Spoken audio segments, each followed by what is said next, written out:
अज़हर अब्बास साहब, मेरा सवाल ये है कि सुप्रीम कोर्ट से रुजू कर लिया है। इलेक्शन कमीशन ने एक बार फिर रहनुमाई तलब की है मखसूस नशिस्तों पर फैसले के हवाले से। इसका नतीजा क्या होगा? जी शुक्रिया। देखिए, एक तो चीज़ ये है कि जो election commission versus supreme court, अगर हम उसको ये टर्मिनोलॉजी में यूज़ करें, उसे देखें, लेकिन उससे ज़्यादा डिस्टर्बिंग मुझे supreme court versus supreme court नज़र आ रही है। और ये एक ऐसा दोराहा है जो मुझे 98 में ले जाता है, जब 98 में एक तरफ जो है जस्टिस सज्जाद अली शाह की अदालत लगती थी और दूसरी तरफ जस्टिस अजमल मियाँ की अदालत लगती थी। जो इलेक्शन कमीशन का मौके पे ज़ाहिर है वो उन्होंने सुप्रीम कोर्ट से ही रुजू किया है, उसके अलावा तो कोई फोरम नहीं है। अब इसमें डिलेइंग टैक्टर्स भी कह सकते हैं। इलेक्शन कमीशन ने बहुत से ऐसे इक़दाम किए हैं जिस पे बड़े सवालिया निशान हैं, लेकिन अगर हम माजी में थोड़ा सा देखें तो इलेक्शन कमीशन पर भी सुप्रीम कोर्ट के मुख्तलिफ अंदाज में दबाव देखे हैं। अच्छा। मैं ज़ाती तौर पर बता सकता हूँ कि फ़खरुद्दीन जी इब्राहिम ने कई मरतबा, क्योंकि उनसे मेरा एक बहुत ही करीबी ताल्लुक़ रहा, तो उन्होंने शिकायत की थी बाकायदा कि इफ्तिखार चौधरी साहब बहुत ज़्यादा मुझे प्रेशराइज़ कर रहे हैं जब इलेक्शन ट्राइब्यूनल्स वगैरह बनाने के सिलसिले में। तो हमारे यहाँ अनफॉर्चुनेटली इंस्टीट्यूशन वर्सेस इंस्टीट्यूशन जो लड़ाइयाँ रही हैं, जो कॉन्फ्लिक्ट्स रहे हैं, उन्होंने हमारे निज़ाम को बहुत ज़्यादा कमज़ोर कर दिया है।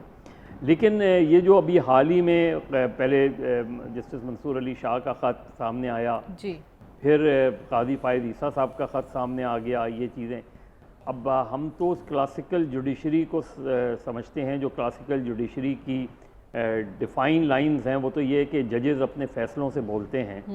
अनफॉर्चुनेटली हमारे यहाँ पोस्ट 2007 में हमें लगा कि जजेस जो है वो सिर्फ बोलते हैं। उनके फ़ैसले, वो तारीख़ी फ़ैसले जो हम एक ज़माने में पढ़ा करते थे, उससे ज़्यादा अब लगता है कि जजेस जो है वो ग्लैमराइज मीडिया का हिस्सा बनते चले जा रहे हैं। जिस तरह की ऑब्जर्वेशंस जो है वो टेलीविज़न हाइलाइट्स होती हैं, जिस मतलब तरह सब की ये तो आप ब्रेकिंग अदलिया में न्यूज़ तकसीम की बात कर रहे हैं ना, जो कि कार्रवाइयों। वाकई एक ख़तरनाक रुख इख्तियार करती दिखाई दे रही है। लेकिन मेरा सवाल इलेक्शन कमीशन से मुतालिक है। इलेक्शन कमीशन के पास वाकई कोई ऑप्शन नहीं है अमल दरामद के सिवा, या कोई ऑप्शंस हैं? इलेक्शन कमीशन बंद गली में है या फिर प्रिटेंड कर रहा है कि हम बंद गली में आ चुके हैं? यही तो सबसे ज़्यादा नाजुक मरहला है कि अगर फ़र्ज़ करें जिस तरह का ये स्प्लिट डिसीजन है, जब वो रिव्यू में जाते हैं वही स्प्लिट डिसीजन अगर मेंटेन होता है तो फिर इलेक्शन कमीशन के पास कोई ऑप्शन नहीं होगा वहाँ सिवाय इसके। अब वहाँ एक पोजीशन ये ली जा रही है कि यदि पार्लियामेंट ने एक कानून पास कर दिया है और उस पर यहाँ ये अमल दरामद नहीं होगा, तो एक क्लैश नज़र आ रहा है। और क्लैश की सूरत में हमेशा कोलैप्स होता है। जब आप क्लैश या कॉन्फ्रंट्रेशन पे जाते हैं तो कोलैप्स है। अब ये पार्लियामेंट को भी सोच लेना चाहिए, क्या वो इस चीज़ के लिए ज़हनी तौर पे तैयार हो गई हैं हुक्मरान इत्तेहाद कि जी अगर ठीक है, अगर कॉन्फ्रंट्रेशन होती है तो कॉन्फ्रंट्रेशन हो जाने दें, क्लैश हो जाने दें, क्या होगा? सुप्रीम कोर्ट बिल्कुल अपने फ़ैसलों पर अमल दरामद का क्या तरीक़ा इख्तियार कर सकती है? क्या वो इलेक्शन कमीशन पर तौहीन अदालत का मुकदमा चला सकती है? इस तरह की सूरत हाल बन जाएगी। पार्लियामेंट, देखिए इस वक्त क्या नज़र आ रहा है, इस वक्त नज़र आ रहा है कि वो जुडिशरी जिसके बारे में एक आम तासुर ये था कि जुडिशरी जो है इंडिपेंडेंट जुडिशरी का रोल अदा करने लगी है, एक पावरफुल इंस्टीट्यूशन के तौर पे सामने आ रही है, वो जुडिशरी इस वक्त एक आइसोलेशन में खड़ी नज़र आती है।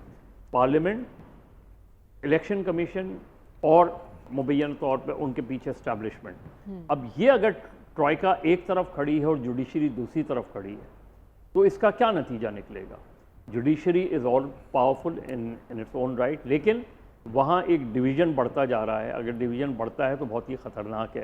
तो मुझे तो अगर ये चीज़ रिजॉल्व नहीं होती तो मुझे तो ये निज़ाम जो है वो जाता हुआ लग रहा है, क्योंकि इस तरह तो निज़ाम नहीं चल सकता। ठीक है, आप कह रहे हैं ऐसे निज़ाम नहीं चल सकता, और अगर ये मामलात सॉर्ट आउट ना किए गए तो फिर ख़तरे की घंटी है।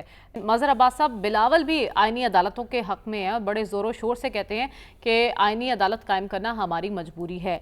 क्यों मजबूरी है बिलावल की, और क्या मौलाना सिर्फ इत्तफ़ाक़ राय के लिए सरगर्म नज़र आ रहे हैं आपको? देखिए, गवर्नमेंट ने बहुत से इक़दाम बहुत भोंडे अंदाज में किए। अगर आपको याद हो कि शुरू में इतने बरमला अंदाज में ये कहा जा रहा था कि तहरीक इंसाफ पर पाबंदी के लिए रेफरेंस तैयार हो गया है, उसूली फ़ैसला हो गया है, बस काबीना की मंजूरी, उसके बाद वो सारी चीज़ें हवा में उड़ गई।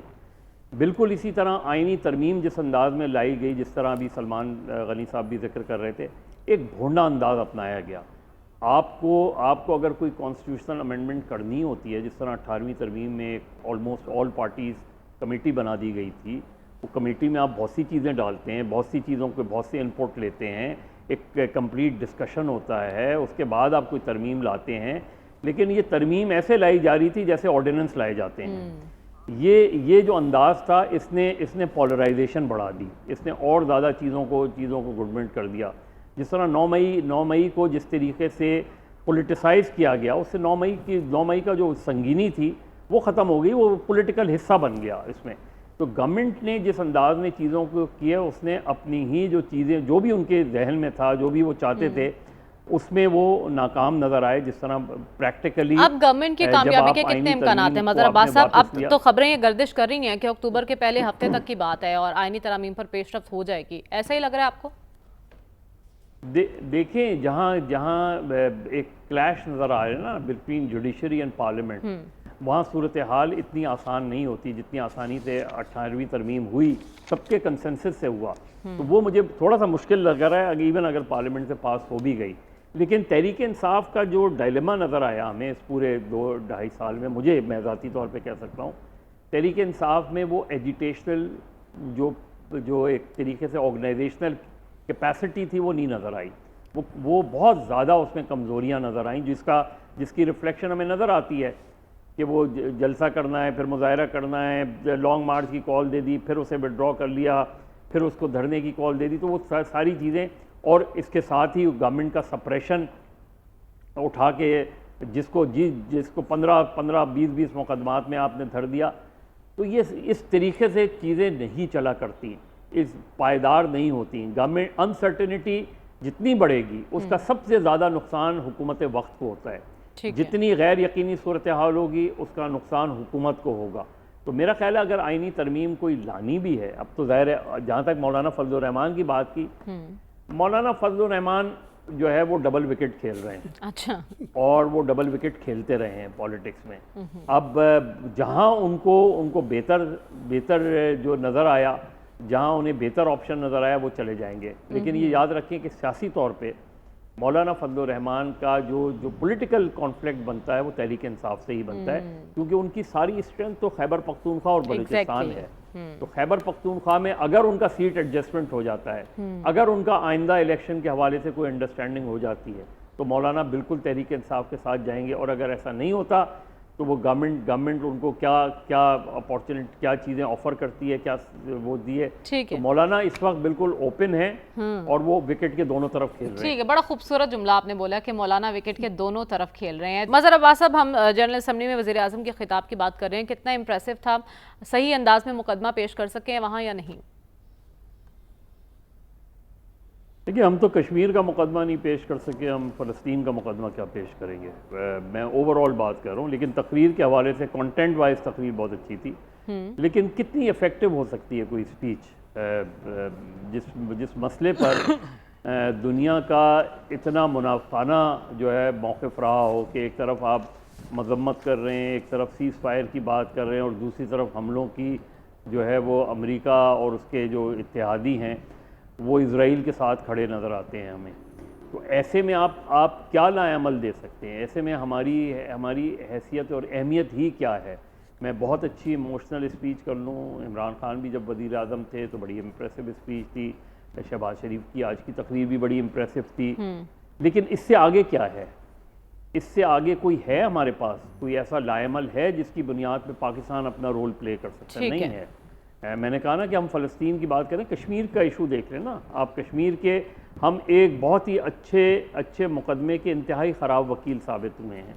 ठीक है, आप कह रहे हैं कि फ़लस्तीन का इशू बहुत अच्छे अंदाज में बहुत अच्छी तकरीर की वज़ीर आज़म साहब ने, कंटेंट बहुत अच्छा था, लेकिन इसके असरात क्या होंगे इसका हम कुछ नहीं कह सकते, क्योंकि इस सवाल के आगे अभी तक एक सवालिया निशान है।